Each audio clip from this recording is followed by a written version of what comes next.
was Miss Cardi B. Miss what's her name again? Bacalis. So Miss Bell Callis, or whatever her name is. Cardi B made a video responding to the makeup artist that said she was rude and nasty and basically cursed her and told her to get the F out. She's responded with a video. She's getting her makeup done in the video, and she's basically saying that the girl is a liar, that she came to her makeup, appointment for her to do the makeup. She was mad high, quote, mad high and mad late. Now, something about the way she kept saying mad high and mad late just felt like, okay, you really are trying to make people think that this woman goes to work high and late. Like, why are you doing this? Like, why are you stressing this so much? Even if somebody's unprofessional,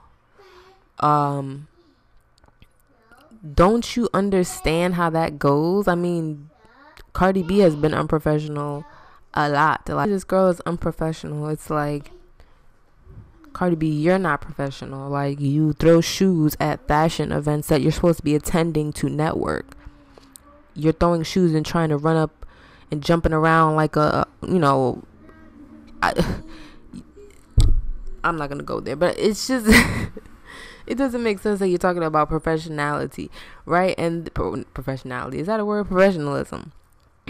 But yeah, it doesn't make sense that you're talking about that.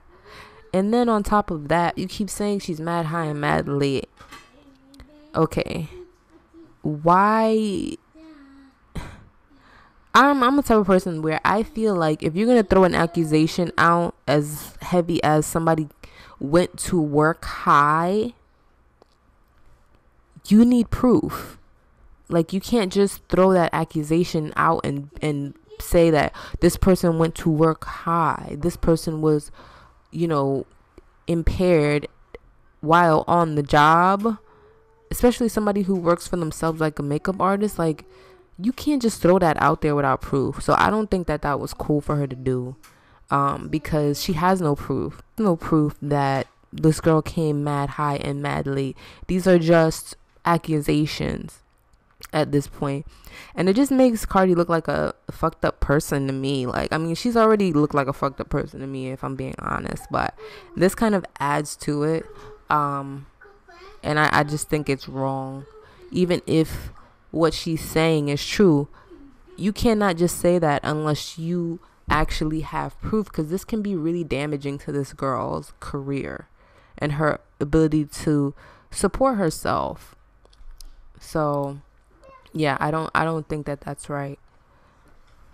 And then the last thing, Kanye West. Oh God, Kanye West. Kanye West went to the White House and made a fool of himself, basically. He went down to, the Oval Office, Tootsie rolled for the president, and but he did it for making America great again, right? That was his whole thing, saying that the hat makes him feel like a superhero. I don't know. I feel like it's sad at this point what this man has become.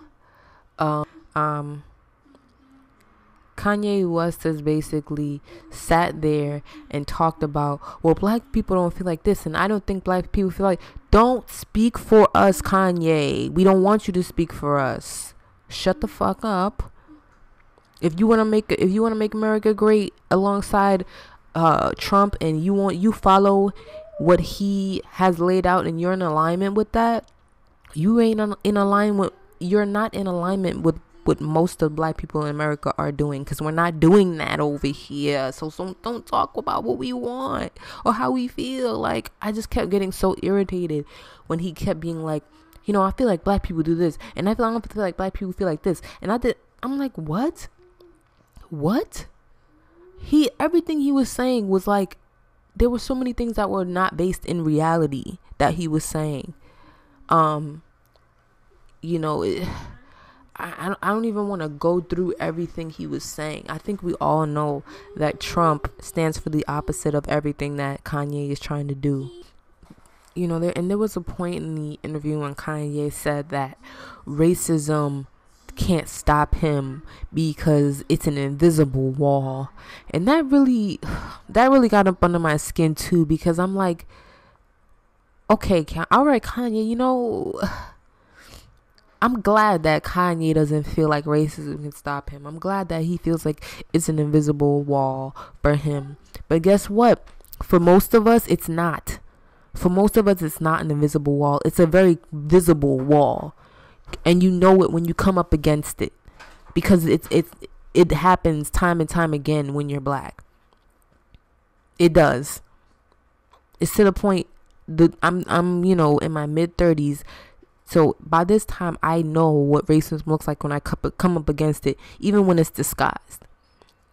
So for you to sit up there and say that racism can't stop you, it doesn't stop you because you have the money and the access to do things that you want to do. You don't have to go through a white person for most of the things that you want to do. Well, most, because we know that in the past, white people in fashion weren't fucking with him. And he felt like they were keeping him out, so to speak. So it's funny that now he's saying that racism can't stop him, but he was crying that racism was stopping him before. Okay, whatever. But yeah, now racism can't stop him, but a lot of people don't feel that, because a lot of people don't get jobs because they're black, and don't get their applications approved for certain places to live because they're black, and can't get into certain places, and don't get promoted, and don't, you know what I mean? There's a lot of things that happen to people simply because they're black, and because the person that is holding the key would rather a white person be in that position, or in that apartment, or in that job, or whatever the case. So for him to stand there and say that racism doesn't affect him, it was just like, wow. He's so out of touch, it's crazy. And I feel like he's unhinged mentally. Like, something is not connecting. Truly. The way that he jumped up and hugged him, for me to be in Kanye's place and do something like that, like, I would feel gross. And the fact that he felt good about it just shows me how unhinged he truly is. Like, I don't know, that's just how I feel about it. But let me know how y'all feel. I was saying before that, you know, I feel like this is what Kanye is doing now for attention. You know what I mean? Like, his wife Kim, she drops nudes when she wants attention. When Kanye wants attention, he goes up to the Oval Office and makes a fool out of himself, and Tootsie Rolls and moonwalks and you know, does the Carlton for 45. But yeah, that's all I wanted to talk about, you guys. I'm gonna go take some more NyQuil because I don't have any more DayQuil. Hopefully it doesn't knock me out because it's only 7 o'clock. But yeah, hope y'all have a good one. Bye.